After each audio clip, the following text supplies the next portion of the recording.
নমস্কাৰ বন্ধুসকল, আজি মই আৰু এটা আপোনালোকক বেলেগ ধৰণৰ বস্তু দেখাবলৈ লৈ আহিছোঁ। বহুত বছৰে ক'ব লাগিব, কাৰণ 3 বছৰ ধৰি অপেক্ষা কৰি আছোঁ। আহকচোন চাওঁ কি দেখুৱাওঁ আপোনালোকক।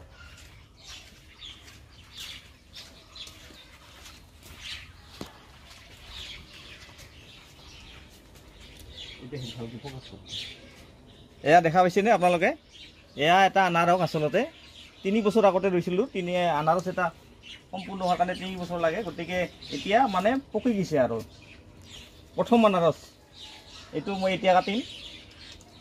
আনাৰসৰ ফলৰ ওপৰত পাত থাকে, আপোনালোকে চবেই জানে, কিন্তু কাটাত সাৱধান হ'ব লাগে অলপমান, যিহেতু কাঁইট আছে।